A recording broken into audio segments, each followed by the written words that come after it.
Welcome to J Talk Raw, episode 5 of J Talk. Finally, what a ride it's been, man! Like it's been crazy. It's 5 episodes already, and we had Scheme, we had Dramon, we had Fabio on. It's been. I can't wait for the stuff that's coming as well. And you're finally back from vacation. I am. Episode is 5. I'm really excited about it. This should be, looks like might be the last time. It's just maybe just me and you. We got a lot of fun, exciting guests coming on that we've worked really hard to line up for everybody. But this is kind of calibration and talk a lot of fun shit about some of the stuff we've been up to. But yeah, I did just get back from vacation. That was a lot of fun. I want to hear about the vacation. There's a story that I want to get to because you sent me a picture, but I just want to hear about the vacation. I know you went to Dallas, which is, every time you go to Dallas, I get a text from you like, wish you were here, as you're a Cowboys fan, but you haven't come to Dallas. So everybody by now, everybody knows that JJ is a Dallas fan. And very interesting thing about Dallas is that as soon as you land and if you're a sports radio guy or gal, you turn on sports radio and it's like this fanaticism that I've never heard in any other big city. But all they talk about is just the Dallas Cowboys, the taggers in Dallas tag the star, and they tag the football thing with there's like a tagging that said Dak, the fanaticism. So with awesome. I guess, but you'll never see it because you're poor and you can't go to Dallas. But, it really is interesting. We I got to hang out with different people in Dallas, right? I hung out with my cousin and, they're kind of OC boys, but, they live out there and, they live in Fort Worth, which is really cool. It's like a kind of, Fort Worth, Dallas is like 2 big cities right next to each other. And they live in Fort Worth, which is like a little bit south of Dallas. And they got like this like huge cattle call, right? Like in the middle of the street at 2 times of the day. They walk like 150 cattle, like those big bulls and like with the huge horns, like the longhorns. For just like traditional reasons? It's like a attraction. People line up in the street and they go like 150 longhorn cattle just walking in the middle of picture Uptown Whittier. That's right? Very bizarre. Or like Pasadena, right? Like it's like a cool smaller city, right? And just tons of cattle walking by. So it's pretty wild to see that. And then I hung out with some kind of wealthy white folks, and we went to like the bougiest neighborhood to play golf, right? And I suck so bad. I try so hard, but I get my ass kicked, right? And that was fun. I was thinking a lot about culture and in LA, you go to a bar or you go to go to dinner. Like races are pretty segregated, right? Like the whites hang out with the whites, the browns hang out with the browns, and the blacks hang out with the blacks. We went to this place called Deep Ellum, and Deep Ellum is like one of the downtown party spots. Used to be like a really poor kind of neighborhood, like in downtown, right? And it was filled with bums. And they, rejuvenated it, right? Poured a bunch of money, and all the best restaurants, all the best bars are down here. What's crazy that I don't see often? Like, there was a lot of interracial, like love. It felt so warm and so cool. Like, there was no tension between different races. There was none of it.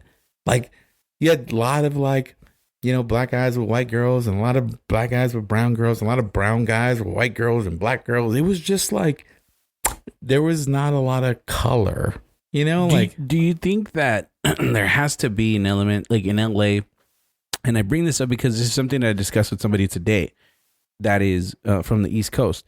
And I said, because they said, I told them, look, the thing about LA is because they were trying to pitch me on, oh, I'm here and I'm hungry and I'm going to try and I want to kill it. I want to make it. Everybody in Jersey was at the same pace, and now I'm here, and I was ahead of them. And I was like, yeah, but in LA, there's a lot of those people who are coming from other places because they're so hungry, and it's a what is it called? A dog eat dog city. Like a lot of people are on the hustle and bustle. Do you think it's because I don't want to? I mean, I know there's a certain element of it where it's like racial tension. That's undeniable, but. Do you think Dallas is just like a chiller town where people are there? Maybe it's not as dog eat dog as LA is. And I'll talk about Arizona next because I spent a week in Dallas last week, and then but the time that I was out, maybe 3 weeks ago, I spent a week in Arizona, and that was significantly slower. But just on Dallas. Kind of. The thing about Dallas is that it's busy. It's busier than Arizona. It's busier than most bigger kind of non-LA areas. But it's definitely not as fast as LA, right? Do you think, so you think that's something? Because I've also heard of people like, there's been a huge wave of Californians that have gone to Texas, like a huge wave. And a lot of Texans are like, keep California out of Texas.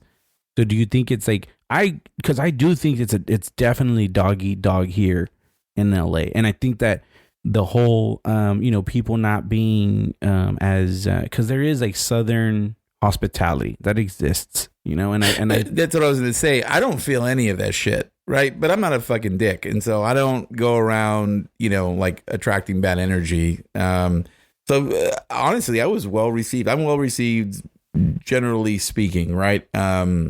But I just felt that Dallas just is a lot friendlier of a town than LA. LA, people don't say hi to you. In Dallas, everybody opens the door for you.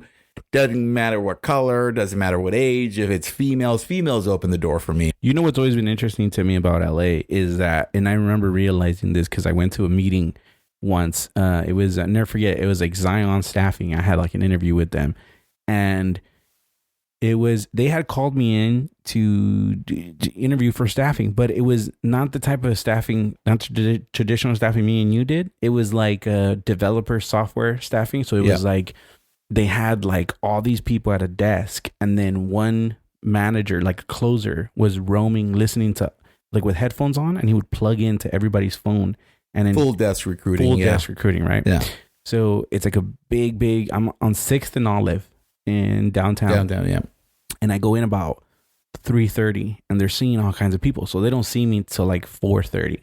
And by the time I'm coming out, I blew it away. By the way, but anyways, I'm coming out. It's like 5. It's around 5ish, and when I walked in, it's like hustle and bustle, beautiful downtown.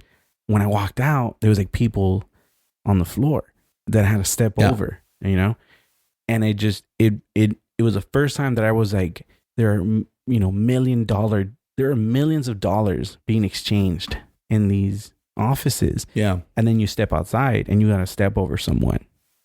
Yeah. You see a little bit of that in Dallas, but it's very clean downtown. There's not a lot of bums. A handful. On one hand, how many bums I saw total. Yeah. Downtown. Downtown LA is bizarre. It's always going to be like Skid Row. It's just bizarre. Like that's always going to, I don't know if it's, I don't want to say it's always going to be like that, but it's been like that since as long as I can remember. Yeah. But as far as like the people being nicer, man, I think there is something to like people in LA are just, they're doing their own thing, and they're so caught up in trying. They're busy. They're busy bodies. You can say the same thing about New York. Like New York people aren't rude. They're just busy. They're just walking fast. Yeah. And I think even because New York's so much like it's compacted, it's a compacted city. I think we would consider them rude because it's everything in LA is so much open. Is like at a certain point you get some smiles. If you go to the beach, people are happy. There are happy places to go here. There is, but a little bit less in New York. There really is. Right. What's another funny thing?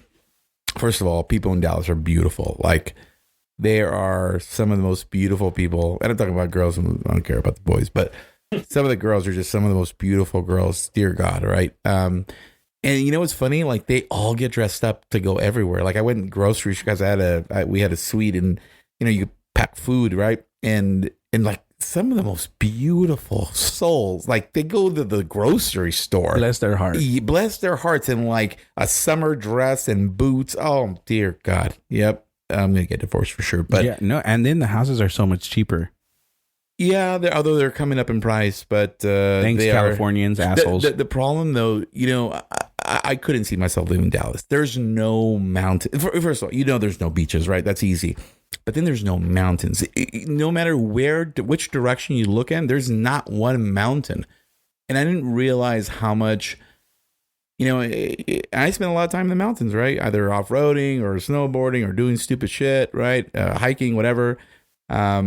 I didn't realize how much I appreciate, just fucking nature. And there's nothing. It's just flat land. It's like Fontana, but just bigger and just fucking flat. Hemet, like just fucking flat concrete everywhere. Fontana, that's fucked up, bro. It's just forever, like forever fucking flat. Just, it goes on and on and on forever, just fucking flat everywhere you go. It's funny because that's been my argument forever with people that like, well, Texas is cheaper, and because I have my family, I have family who's in Texas, and then I have family who lives in LA that makes an argument about Texas. But to me, it's like, bro, everything is, there's that saying, right? Everything is 20 minutes away in LA. Everything's 30 minutes away in LA. Where you want to go to Big Bear, we'll get there in 45 minutes. Yep. You want to go to the beach, we'll be there in 20 minutes. It's like Hollywood. And then again, I think the other element is like you can do whatever you want here, man. Like you could do whatever the fuck you want. If you really want to be an actor,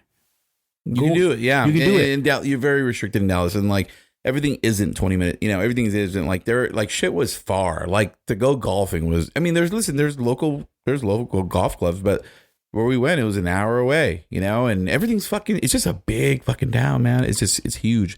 I also figured out where Jerry Jones lives, and does he live near the Star, near the stadium? He lives. It's crazy. So the story goes, it's like when Dallas was being built out, like there was a very rich area right in the middle. And it's funny, like they have their own police, their own fucking fire, their own shit, it's kind of blocked off. It's like a city within a city, and they have their own water, power. Everything they're completely independent because they wanted better services. And so they got better services, but they paid for better services. And now it's like this like middle of the city. It's this like really super wealthy area. And then regular Dallas surrounding it. And regular Dallas is nice, but it's not as nice as this little middle section. It's fucking crazy. So does it justify him choppering in? Because he choppers into the games. Well, you got to understand that, the stadium's a little far. It's not, it's not like right downtown. It's, like the equivalent from like LA to, I don't know, South Bay, maybe, a little bit further, it's about a 30-minute drive. That's not bad. That's not bad. No. A lot of the players, and even the players who have played for the Cowboys, like one of the old linebackers, Damian Wilson, just got locked up for beating his wife or whatever, and he plays for Pittsburgh or another team, but he lives in Frisco. So, and then the taxes, right? They don't have to pay. So you don't pay income tax, right? So, it's an automatic 10% raise for, if you can keep your same base and you can work from home, you get an automatic 10% raise. But your property tax is a sort of a rape, right? Like they fuck you up on property tax. Property tax.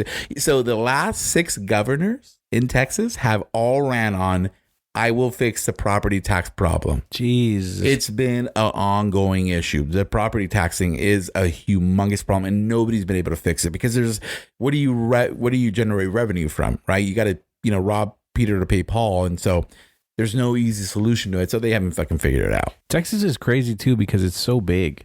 It's fucking humongous. So big. And I think you get diverse parts of Texas.